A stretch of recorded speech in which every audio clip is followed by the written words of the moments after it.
Coming up today on Studio 13 Live, the Can Cabaret Show is performing a piece of their new production, House of Hearts. See how they're celebrating their 18th anniversary. Plus, it's Wine Wednesday. Flight Wine and Chocolate is bringing their favorite selections and handmade chocolate pairings. We'll get to try some of their business and first-class flights. Plus, we are joined in studio by the CEO of a major company who paused her career to do some internships. We'll chat about the book detailing her experiences. And then Brian Clevenger is dishing up some vegetarian pasta and telling us all about his new restaurant opening this spring. Studio 13 Live starts right now. I wanna see you smile, take you another mile. Don't gotta wait, don't gotta wait, don't gotta wait today. It's happening all around, like sun shining through the clouds. I'm gonna make. Hey, welcome, and thank you so much for being here with us today. We're always so excited to have you. I'm Carly Henderson. And I'm Mireya Garcia, and it's snowing outside, it's a girl. snowy one out there. I also have gotten the static cling situation with this dress today. I had to grab a dryer sheet and rub it all over to try to make this dress work. So we'll see how it holds up throughout the show. Yeah. But winter feels like it is in full force. Yes, and folks can stay cozy in here with us. Stay cozy. Maybe have a nice coffee, which brings me to our first story. Starbucks has announced a new line of drinks featuring extra virgin olive oil. So right now, the Oleato line is available only in Italy, but it comes in lattes, espresso, even cold brew. And Starbucks CEO says that the oil enhances the coffee, and the plan is to launch it in the U.S. in spring. Huh. Are you trying it? My go-to answer here is no, that sounds gross, but good olive oil is tasty on bread, and I was really into bulletproof coffee for a while. That's what it reminds me of, putting butter and coconut oil in your coffee, right? Yes. And actually, I drink maple oat milk lattes every single morning, and I was looking at the ingredients in oat milk, and that already has canola oil in it. Oh. So I'm already drinking oil. Coffee beans have oil. It's just a little bit more oil. We'll have to try it. Maybe we on the will show. have to try it. Yeah, I would definitely try it. I mean, we didn't know we were going to be drinking charcoal lattes and lavender lattes probably 10 years ago, and here we are. Yep. So I'll try pretty much every new coffee combo just to see if I like it. That's a good plan. Yeah. I like that. All right, well, listen to this. A furniture store in Florida is putting a new twist on online sales. So the store doesn't need a big fancy location because all the customers have to do is take out their phones to shop. So the store has set up an augmented reality showroom. Here you go. Kind of like Snapchat filters, but it's for buying furniture. So they're doing this to let people see what the furniture would look like without actually having any physical displays in the store. And they say that it's allowed them to really just cut their cost dramatically when it comes to their operation costs, since all they need is a warehouse and a small office, which I asked our producers, and Mireya tells me their office is right in front of a beach, which is why this is kind of like at a beach. Okay. Yeah. Well, at least you get to go to the beach, because I would definitely not go to a furniture store or shop and not be able to sit on the furniture that I'm buying. Good point. Because it's so easy to order stuff from home. You can read so many reviews. You know I like reading my reviews. You can read all about them. People will upload their own pictures. They'll upload a picture if it's breaking on them. You get the full scoop on that. I don't know if you're going to drag me to drive out there, park, and then go somewhere and just be putting on a headset to look around. That is a good point. I will say the one thing this is really good for is people like me who are notorious for not reading the measurements on things. I'm really bad about that. And I've actually ordered 3 separate things. So 2 nightstands and then 1 cabinet that ended up being so tiny. It looked like it was almost for a small child, and it was supposed to be for me. And every time that happens, because it keeps happening, my husband's like, did you not read the measurements? And the answer is always no, I did not. I was busy. You're a busy lady. I am. Yeah. Well, when is it time to get rid of that old college furniture? New research says 28 years old. That's pretty early. That's pretty early. The survey found that people can get away with buying cheap, mass-produced furniture until they're 28, but after that, it's time to get the good stuff. 47% admitted that they would actually judge an adult who had fast furniture in their home, like the stuff from IKEA. On average, people think fast furniture has only a 2-year lifespan. I feel like this article is a little bit judgy. I think so. And it's assuming you're going to be staying in the same place, maybe buying a home by the time that you're 28, which doesn't happen for a lot of people. People move around all the time. I don't know. I don't think that that's it. But I will say, I would say by the time you're 30, you should be buying comfortable furniture. Yes. Comfortable furniture. I definitely invested in a bed, and that is probably the best purchase I've ever made because I spend a third of my life in it. That's true. So get comfortable furniture. Yeah, I think I bought my first what I would consider an expensive couch, and it was from Article, which I think is still considered relatively affordable, but it was the most money I'd ever spent on a couch, and I didn't do that until I was 30. So I certainly think that it has a lot to do with, you know, like you were saying, are you going to stay there a while? Because why would you want to lug that along or try to get rid of it? But I'm not going to judge you if you have IKEA furniture. No, like, I'm not either. Chill. Just chill. I'm excited you're inviting me over to your house. Yeah. That is an honor. Okay, so let's talk about Costco. Are you a Costco member? I'm not, but I do love Costco. Okay, I'm not a Costco member either. I was when I lived abroad. That's a whole thing. Anyway, Costco's best known for its bulk items and its food court, but now it is actually starting to be known for weddings. So this couple's gone viral after Costco became their one-stop shop for their wedding. They bought flowers, cake, their wedding bands, and so much more on top of that. They even booked their honeymoon through the store's travel department, saying that they saved even more money. I like it. I think it's a good idea. Yeah. Weddings are so expensive. I was looking it up this morning, and the average American wedding is around $30,000. So save money where you can. Who cares if you get it at Costco? I actually had someone that I know who got a sheet cake from Costco for their wedding. They had like a nice small cake that they cut at their wedding, and then to feed the masses, they got a sheet cake. Yes. And when I was there at the end of the night and the wedding was over and people were just like sweeping that into a giant trash bin, I thought they were actually really smart to save money on that. Yeah, I think that is a really clever way to save money. And you know what? A diamond is a diamond if that's where you want to buy your rings or whatever gemstone you'd like to have. I don't think there's anything inherently wrong with that, especially when you're trying to live your life together as a couple, right? There are certainly even TV shows that are talking about, are you going to spend these $30K on a wedding or on the down payment for a house? And I think for many of us, I think maybe the choice would be the home. Yeah, me too, because it's only one day. I mean, it might be a really magical day, but save money where you can. It's an expensive event. Absolutely. Hey, this new study says that Seattle, the story makes me mad, Carly. That it's one of the top 10 worst cities for pizza. Can you believe that?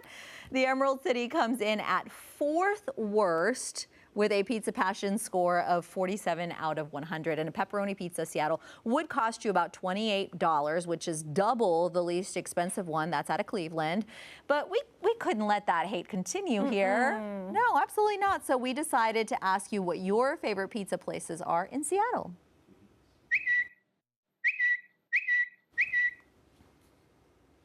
Okay, so let's take a look here. We've got Alicia who says Round Table Pizza. Okay, have you tried that place? I haven't. Oh, I haven't either, but it sounds good. All right, so Michelle here says Christo's on Alki. That sounds pretty good. Rhonda recommends Niles Peacock in Edmonds. And then we have this next one here, the Alibi Room. Okay, and then this next one is Moto. Yes. Seattle, you got to plan ahead for Moto, though. That's true. And Rick here says Big Mario's Pizza. Big fan of that one. And I also got a lot of tweets telling me that Post Alley Pizza, which I have had, is super tasty. And on the plus side, if you park up top, you actually have to go down and then up some stairs. So it's also your workout. Tasty pizza in your workout. Okay, there you go. You feel a little bit better about indulging there. I do. That's surprising that we got this ranking because Seattle has so many pizza places. Yes. Don't you think? I think so. Compared And to other good places you live, food, there's a lot too. of pizza. I guess this means we just need to try all the pizza and rank them and decide what we like. Challenge accepted. Challenge accepted. Okay, remember you can always get in on the conversation by joining us on social media at Studio 13 on Fox. All right, so a career coach says it is okay to lie about a few things when you're in a job interview, including your future plans. Yeah, so a career coach also says that you can lie about the real reason that you're leaving your current job, how much you hate your current boss, what your hobbies are, and your job description. And she says that you can even puff up your job title. What do we think here? I would not recommend lying about your job title because a lot of employers do their due diligence and they do check that. They call the former employer and they check and they make sure that you're like telling the truth about everything. And it would be a real bummer if they were going to offer you that job and then they check on you and find out, oh, you were only this lower level person instead of this high level person that they were thinking of hiring. I would definitely not recommend that. But I would recommend avoiding talking about anything super negative in your current or your past jobs. Just not lie about it, but you can just omit it and not focus on that. Yeah, I think what is okay to do, and I would not consider this lying though, is really using your words carefully when you describe what you did, because I think that a lot of hiring managers are looking for specific phrasing, you know, like collaborative efforts, high organizational skills. And I think it's really, I think women have this problem a lot, but we like to talk down about our accomplishments. I would say don't do that. If you're trying to get a job, I would say you need to kind of say exactly what it is and exactly what you excel at. Otherwise, you could be giving it up to somebody who is lying. Yeah, focus on the value that you are bringing or that you gave to your current position too. My friend, Amy Bopp, is so good about this. She keeps a note in her phone of all of her like big wins and all of her accomplishments at every job she has, so that when she's interviewing in the future, she just is ready. She just looks it over and is ready to go. That's a great tip. Very organized. For someone who keeps lists, I don't do that, but maybe we all should take a note from her. Coming up on Studio 13 Live, TMZ is going to be joining us with today's top entertainment headlines. Yes, including Kelsey Ballerini's ex-husband speaking out about their relationship, what he has to say about the claims she is making. That's next.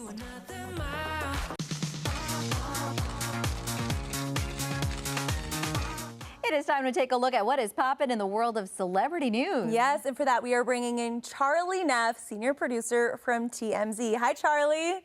Good morning. How's it going? It's going good. Okay, but it might not be going good for someone else. We hear that Don Lemon has been given a final warning. Fill us in. Yeah, so Don Lemon is on thin ice with CNN after the sexist comments he made. So we're being told that he actually met with upper management this week to kind of discuss his comments and then also, the path to the future. So as you guys know, he has apologized for the comments he made when he was on air and talking about a woman's prime. And now he's kind of dealing with the fallout of all of that. And when he met with upper management, they basically told him, look, you can't make any more comments to your co-hosts that are inappropriate, and you cannot create any kind of toxic environment on air or off air. And they said, look, this is your final warning. Anything after this is not going to end well for you. And he has been putting in the work. He's been doing a lot of training and classes ever since he had made these comments. And like I mentioned, he has apologized. So kind of onward and upward from here. I mean, hopefully he tones it down, but at the same time, is that necessarily good for ratings? Because if you hold back too much, people aren't going to be so entertained, but also you're walking a thin line. You don't want to lose your job. So I guess we'll see how it plays out. It is a tricky one for sure. All right, let's move on here to Kelsey Ballerini's ex-husband now pointing fingers back at her. Catch us up on this drama. Yeah, so Kelsey Ballerini was married for about 5 years to an Australian country singer, Morgan Evans. And so Kelsey Ballerini actually went on a podcast, the Call Her Daddy podcast. She had talked about why their relationship came to an end because they got divorced last year. And she basically said, look, I never wanted a wedding. I never wanted to get married. She kind of said, look, I liked him in the beginning more. Or I'm sorry, she said that he liked her more in the beginning. And at the end, she was the one that liked him more, and kind of said that that was like the reason why there was the fallout. She was complaining that he is now taking half of the home that she purchased, which is kind of what happens when you're going through a divorce. And Morgan Evans broke his silence, posted on social media saying, you are totally skipping the main reason why the relationship ended. But then he didn't expand to say what it was. And he said, look, if this is what she needs to say to heal, he's like, good. I hope she can heal, and kind of told fans, don't give her any hate. But it makes you wonder, like, what had happened? And also, she was asked if she is currently single because she's been hanging out with Chase Stokes from Outer Banks. And she said, no, she is not single. So she is confirming their relationship and romance. But yeah, kind kind of messy divorce. Yeah, that but happened I there. feel like he fired first. Like he put out the single first last fall about Yes. kind of putting the blame on her. And so this is her chance Yep. to tell her story. And that EP is just immaculate. I'm obsessed with it right now. So I'm Yes. here for Kelsey Ballerini getting to tell her story. Yeah. Charlie, thank you so much. Thank you very much, guys. I'll see you next time. All right.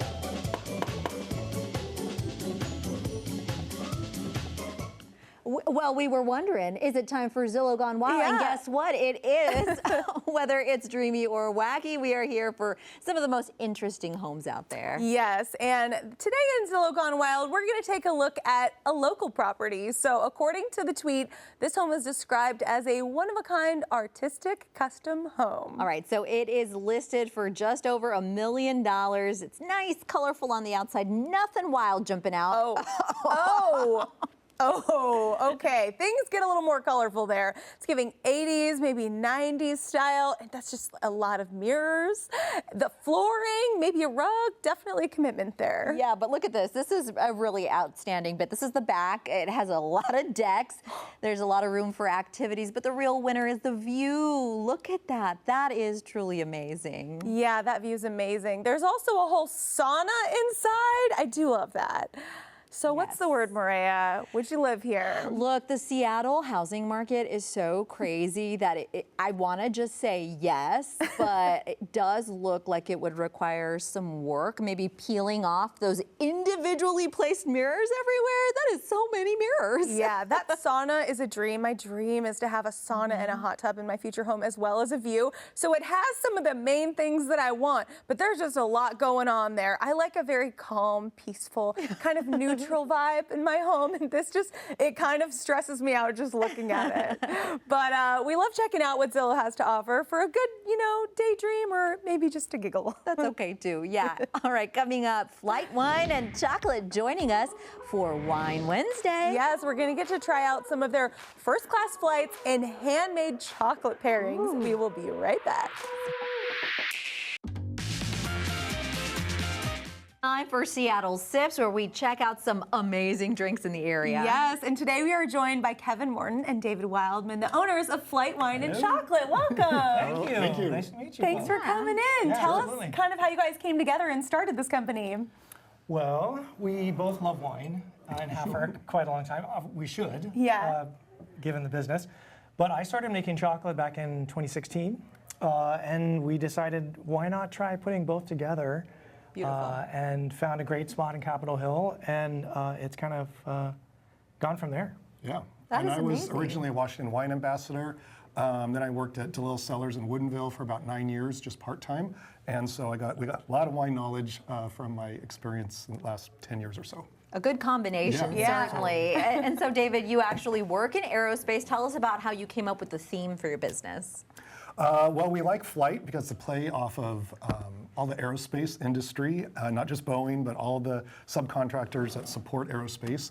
And we have over 1,000 wineries in the state, and a lot of them do flights of wine. So it's kind of a double entendre, kind of double meaning for both aerospace and the burgeoning Washington wine industry. I feel like it was meant for you to do this, right? We like to think so. And so what comes in, you've got a couple different flights. You said, what comes in each of them? There's the first class, the business class, and then the international flights. Yeah, so I'll start pouring just a little bit now so we get this going. This is we have an international flight to Italy right now. Ooh. So this is a Franciacorta. It is an Italian sparkling wine, but it's made method champenois. So it's a champagne method, not Prosecco, but so it's kind of like Italian champagne. Ooh. So very fun to drink, and you can try some of that with maybe some bark strips. With bark strips. Yeah, so bark strips are in the end. It's my snacking chocolate. It's a blend of dark chocolate with. Should we do the wine or the chocolate first? That is, we don't like rules. Okay. It I'll is do wine completely up first. to you. We don't do strict pairings specifically for that reason. We want people to have fun. But we found the bar strips really work with just about every wine, including dry sparkling wine. So, so they're just really fun. There's salt, there's pepper, there's a little olive oil, pumpkin seeds, sunflower seeds. So there's a lot of texture. I love really the makes crunch. it fun with just about every wine. And now I have to tell you, the smell is amazing on this. Yeah, it's a really fantastic find. You don't see it. They don't produce very much of it, so you don't see it very often. So we wanted to feature that. It's kind of an ideal thing for us to bring wine to people they might not have had. This is a good example. It is very bubbly too. I like having the chocolate already in my mouth and seeing what happens when this hits it. Right, This is delicious. That's what we like to encourage. So we always have a business class flight and a first class flight. The business class tends to have lighter wines, especially in the summer. We have all chilled wines, which is really fun. And then the first class flight features a lot of the Washington Big Reds. We feature Washington wines for the most part, but we're not stuck in Washington, although it's a nice place to be stuck. Sure. So we do Washington, international Italy. flights. So we go to Oregon sometimes. We don't, we're not strictly Washington, but we love the Washington wine industry. This is a really good example.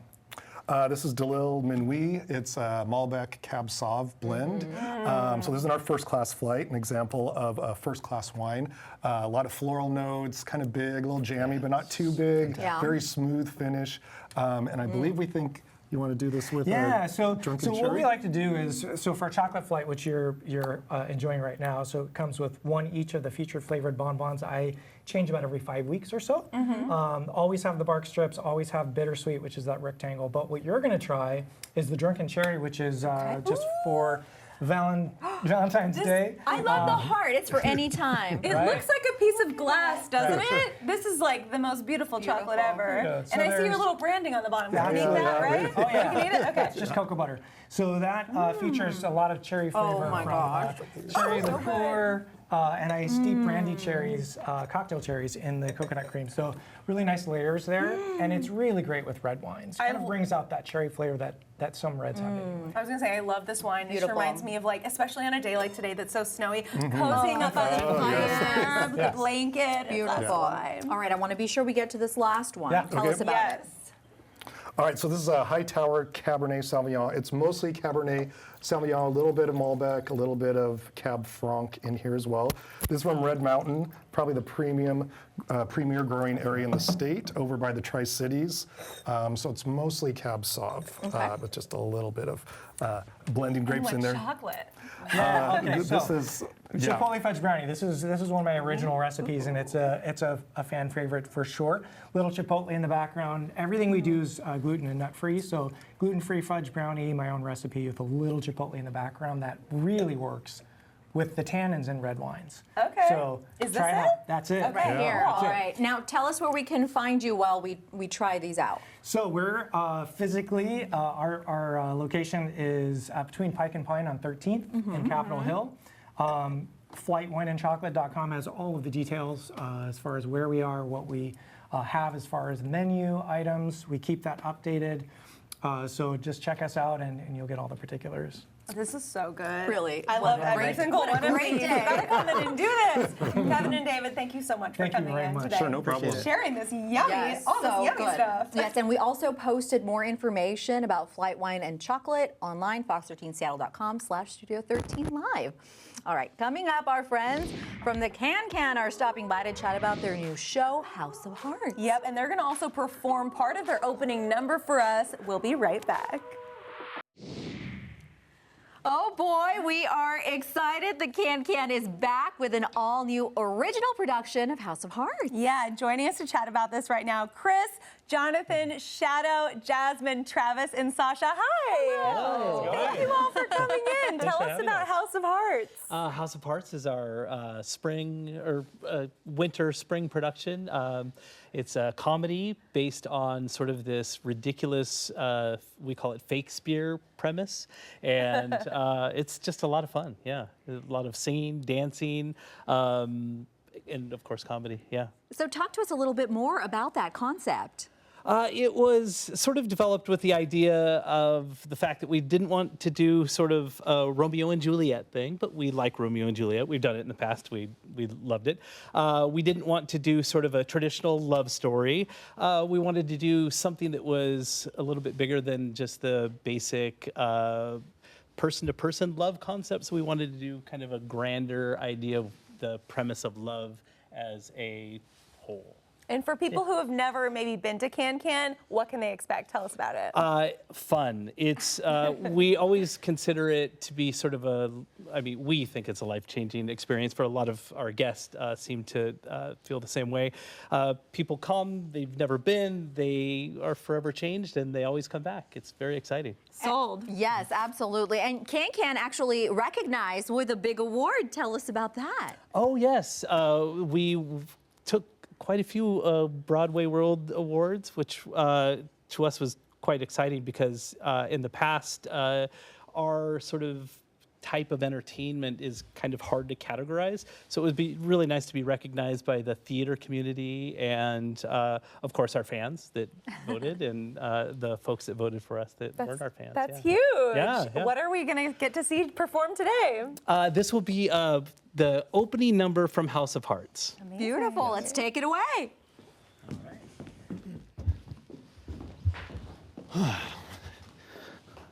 We're doing this once front, yeah? All right, here we go.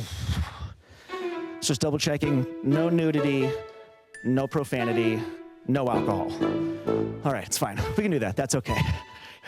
I'm feeling excited. Dear friends and foes, is the land of broken hearts where we lay our scene. You're about to witness a story where unconditional love conquers all and defies all laws, where true, pure love is freedom for all. Make some noise. Here we go. There it is. It's so exciting. The crowd goes crazy. There's trapeze artists are swinging through the air. Pyrotechnics. It's going so good. You guys are doing a really great job. There it is. There we go. There we go. You guys can woo! There it is. I apologize for not introducing myself earlier. I'm Puck, your humble jester, and this is the beautiful Princess Aurora. One might be forgiven for thinking this is purely a tale of two kindred spirits who fell in love over a passion for miming, but you'd be mistaken. You see, this land is ruled over by Queen Astral, a once loved, benevolent queen who 16 years ago inherited a curse mirror, turning into a self-obsessed tyrant who forbade all love not aimed towards the crown, a crime, in fact, now punishable by death. It's very scary. Pyrotechnics. Here we go. There it is. Yes. You guys are killing it. Doing such a good job. It's like 11 in the morning. I'm not used to this. The princess and I did fall in love, but as fate would have it, akin to all great love stories, our antagonists, Persia and Luna, let the cat out of the bag and snitched to the queen, telling her of our royal indiscretions. And the queen, in a moment of rage, sentenced me to the pit of death. But luckily, in a moment of courage, I convinced the queen to stop this madness, throw the mirror into the pit, bringing joy back to the land and freeing our most precious resource, love. Here we go. It's more running. Yay. Here we go. Here we go. Back again. There it is. Now, if any of this sounds familiar, you're probably right. Think Romeo and Juliet in thongs, or Alice in Wonderland in pasties, or Sleeping Beauty with suggestive innuendo. And if you're feeling completely lost and have absolutely no idea what's happening, let's work our way from my right to my left. Please make some noise for the princess, cat, jester, other cat, and queen. This is the House of Hearts. That song feels like a dare. That's a lot of words. Wow, that was incredible. Amazing. I'm gonna hand this back. Yeah, talk to us about how long it took to learn all of that. It's a lot of words. Yeah. No, what? A couple days. Couple days. What was it like learning together to learn all this incredible choreography? It's super. It's really fun. I mean, this cast is incredible. I am not the singer of the group. I'd like that to be noted if you're watching at home. But these people are incredible, and it's such a joy. It's really the funnest job in the world. Beautiful. So House of Hearts running at the Can now through March 26th, and we actually do have more information posted on our website. But tell me, Why is it that people need to come to watch? Oh, I'm gonna let you take that. You know, in the world today, with all the things that are going on, this is a way to escape everything. You come into Can, you walk through the doors, and it's truly a place of inclusivity and love and joy, and you walk away, like I said earlier, you walk away changed. It's a very special place. It's a very special group of people.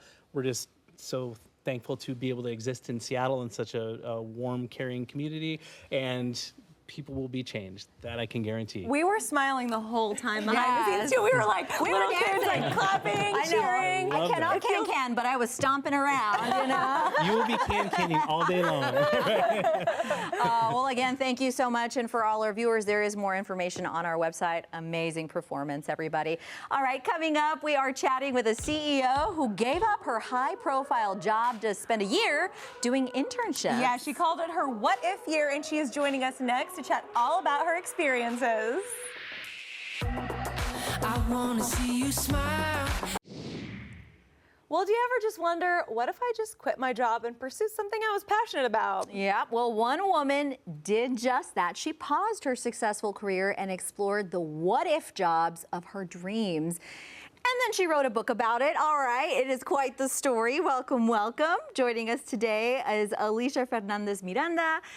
Hello. Hello. Thank you so much for having me. Yes. So excited to talk to you about everything. All right. So you were the CEO of a powerful, successful company, and you decided to do this. Talk to me about what it was like to come to that decision when you are, on top of that, a wife and mother to twins. It took so much kind of convincing myself that it was going to be worthwhile to do something that was not on the expected path. I think I'd spent my whole life kind of doing all the things I thought I was supposed to do. I had gotten to the place I was supposed to be, had the family, had the job, had the title and everything. And so it took me a while in being really unhappy and feeling very stuck to get to a place where I could realize, okay, I actually maybe need to do something different. Maybe I need to think about success in a different way. And I had this very unorthodox idea, which was to just go do a whole bunch of internships. And talk about some of these what-if jobs and internships that you got to try. So I managed to do 4, which was, I think, pretty incredible because this all took place during COVID. So that was very unexpected. It was supposed to go in a totally different direction. But I worked in musical theater. I shadowed a Broadway and off-Broadway musical right before everything shut down. I worked for a retro dance and fitness company doing social media and trying lots of different fitness classes from around the world from my living room. And then I worked for a contemporary art dealer in London and in a beautiful little hotel and restaurant on the Isle of Skye in Scotland. So many different things. Now, in addition to this being a learning opportunity and a beautiful way to try different things, you also had some hilarious moments. Walk us through that. Oh man, I was so bad at so much of what I was doing, especially anything that involved hand-eye coordination. I just realized I had like no skills. So in the restaurant in particular, I almost set myself on fire. I spilled an entire bottle of Coke on myself at the beginning of my shift and had to work the rest of the day like that. I kept like dropping food, and once I checked someone into the wrong room, someone else was already in there. They were having a private moment, and that was a whole thing. So it was extremely humbling, I think, because I had gotten used to sort of being good at things. It was very refreshing to not be good at things, I suppose. I'm sorry for all those people I served, by the way. I feel like you have to try a lot of things before you find something that you end up being really good at, right? Yes, so true. Talk to me about kind of how this affected your identity, you know, trying all these different things in like your 30s and 40s and making all of these changes. What did it kind of teach you about yourself? Just refreshed everything, really. And, you know, my dad is a Cuban immigrant. I grew up with a very second-generation mentality, you know, have to get an education, have to succeed and do the things. So I had always followed this kind of external metric of success that I thought was important to me. And once I started letting that go a little bit and stopped being afraid to fail, started just being in the experience to learn and to kind of grow, I just found there was a whole different way I could think about my life and what I was doing and how success looked to me and how I wanted to chart my whole path. And I learned that I needed to be less controlling over everything I was doing. And sometimes I just needed to take my hands off the wheel and say, all right, let's see what happens next. And I think this book is just a really interesting way to show that it's never too late for second chances. But sometimes those chances we don't get to pick, right? Like whether we're laid off or there's a big life change. But you're showing that you can make that your choice. Talk to me about sort of living in the moment that way, making those scary decisions on your own. Yeah. It's so easy, I think, especially as we get older, especially as we have kids, it's so easy to get stuck in where you are and to feel like there's no other path or there's no other option. Or I hear all the time, oh, I'm too old. Maybe I could have done this before. And the fact is that that's just not true. Not everyone needs to go and take a year and do internships, but there's so many ways to push ourselves out of our comfort zone. I mean, the question I ask myself now all the time as a result of this is, does this opportunity have a decent probability of failure? If it looks like it might be something I'm not great at, if it seems uncomfortable, but I might learn from it, I might have fun doing it, I try to do it. And whether it's singing with my choir at the Fringe Festival in Edinburgh, where I live, or stand-up paddleboarding, which I could not be worse at. But to just kind of take those opportunities, life is short, and I think you really have to try to do the things that scare you the most. For sure. And so when you were doing all of these, did you know that you were going to write a book at the end of it? The book was like a very convenient excuse. A friend of mine had like thrown it as an offhand comment. She's like, oh, this would make a good book. But I found that when I was kind of telling people what I was doing, they were very uncomfortable with this idea that I was just like going to pursue my personal passion. You know, that was, as a mom, as a woman about to turn 40, that seemed like kind of revolutionary. If I said to people, oh, I'm going to do this and I'm going to write a book about it, all of a sudden that was like an acceptable thing to do because it was a project at the end. But then I found, as I was writing about it and reflecting on it, that I loved the writing process. That was like my 5th internship, writing the book. Really. And you're going on tour with America Ferrera. Talk to us all about that. We had an amazing event in New York. This is my 6th stop of tour, so I've like crisscrossed the country in the past few weeks. We had an event at the Strand. She is a friend and like an amazing human being. And, you know, she's also at that age and stage in life. The book really resonated with her, which has been wonderful to me, and to hear that from her and so many other women and men who are going through kind of similar things. So it's been awesome. So I do know that many people at home who are watching will think that is wonderful for you, but I can't take a year off to pursue my passion. What would you recommend for somebody who is looking to make a change but has some limitations, whether they're financial or familial? Yeah, absolutely. I mean, it seems like I did this very big thing, but I actually did it in very small incremental steps. So at the beginning, the idea was, sure, let's do a year, but it was like, well, let me try the first one and see what happens. And that's kind of what I think is the thing to do. Pick a small thing that feels doable, manageable. Maybe it's a class on the weekends. Maybe it's learning a new skill in the evenings outside of work or outside of when your kids or your family at home. But don't stop doing those things. Maybe it's just going to a museum because you love art and you want to rekindle that. I think there are so many ways to reconnect with the things that bring us joy and that make us feel passionate about life and ourselves, and they don't require a whole year off and a bunch of internships to do. So, you know, anything can be a what if moment, really, if you kind of put it in that framework. I think it makes you feel like you're living a really full life, too, when you're doing all these different things, even if you're not that good at them, you know? Yeah, sometimes the best things are the things you're terrible at, I have found. 100%. Was there anything that you were unexpectedly good at, though?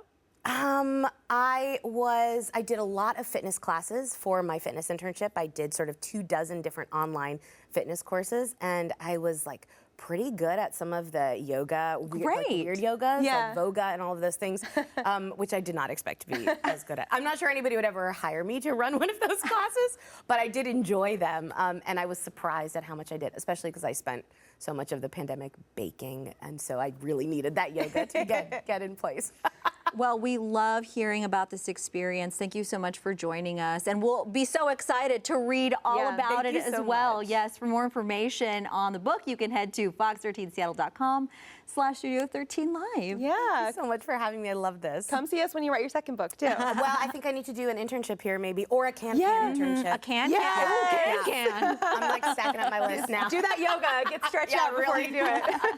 Okay, coming up, Executive Chef Brian Clevenger is here to make some vegetarian rigatoni. And we'll also chat about 6 amazing restaurants in our area and the newest one coming soon. Stay with us. It is time for Emerald Eats, where we highlight amazing food in our area. Yes, and it already smells amazing. Today we are joined by Executive Chef Brian Clevenger. Welcome to you. Yeah, thanks for having me. Yeah, and you own 6 different restaurants around Seattle? You know, a couple.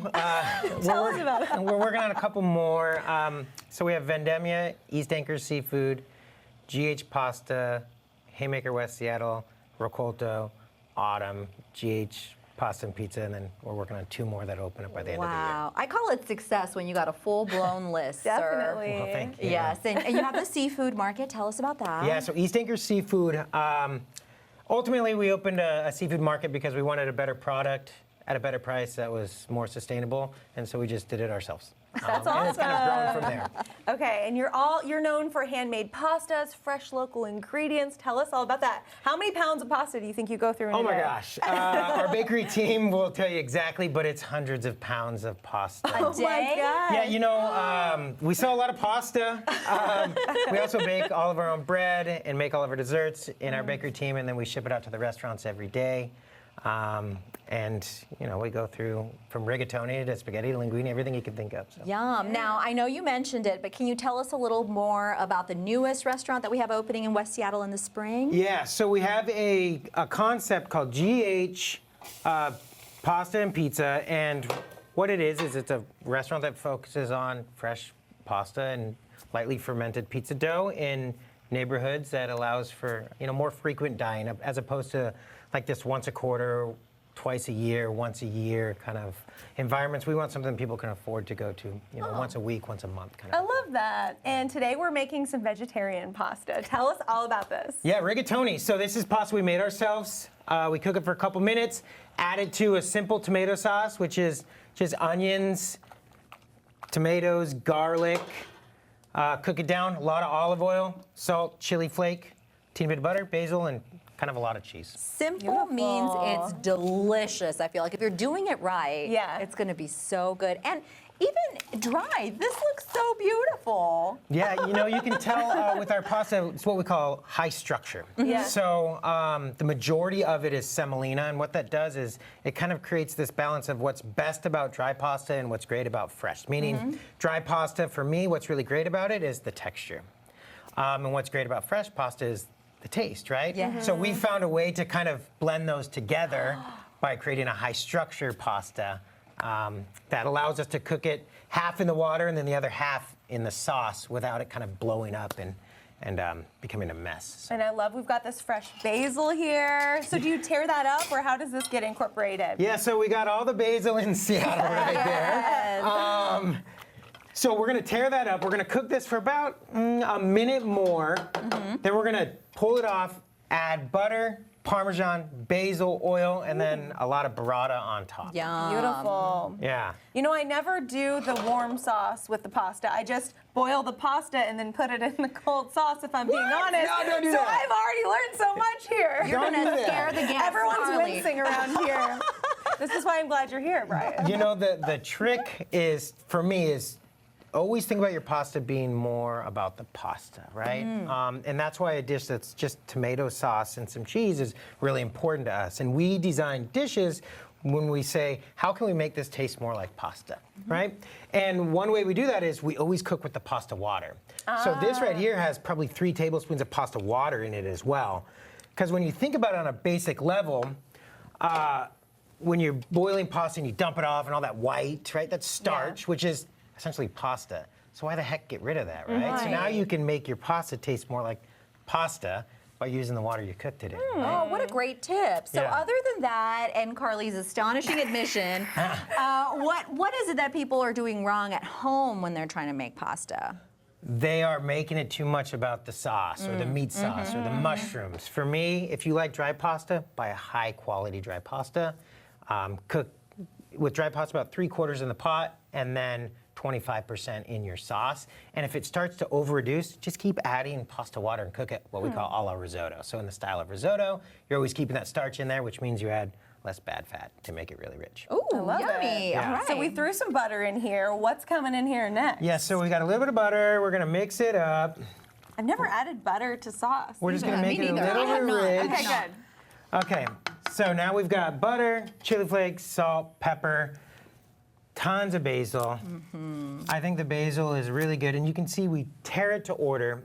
This is really important because when you tear it, it does one really positive thing and one negative thing. And by the negative thing, it bruises and oxidizes and turns like dark color, and it starts to lose its beauty, right?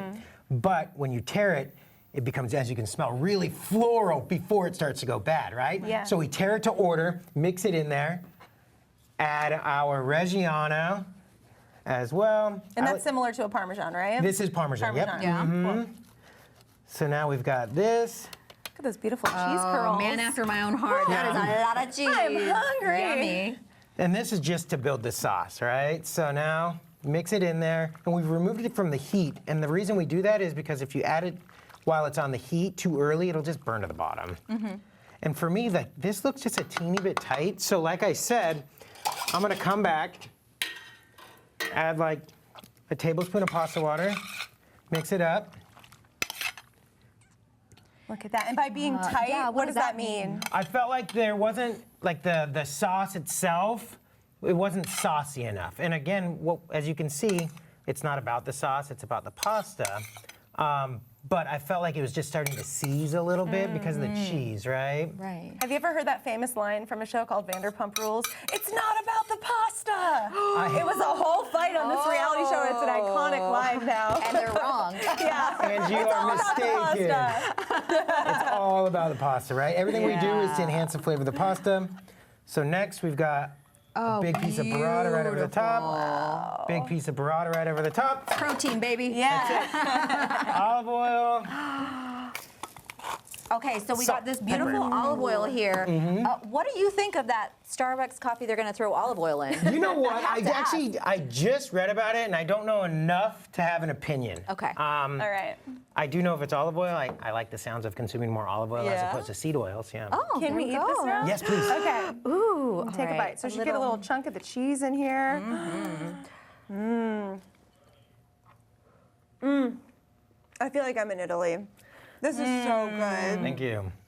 Oh my gosh, I love so it. creamy too. I feel like the fresh noodles really go a long way too. And you can see they kind of they still hold their shape, where Yes. traditional pasta will kind of like expand or what we call like blow up. Yeah. That's a high structure pasta that keeps it together. This was fantastic. I feel like I Very learned something similar. today too. Not only am I eating good food, but you taught us some good tricks here. Chef Brian Clevenger, thank you so much. Thank you for feeding us. Yes. Thanks for having me. We posted a link with more info on our website.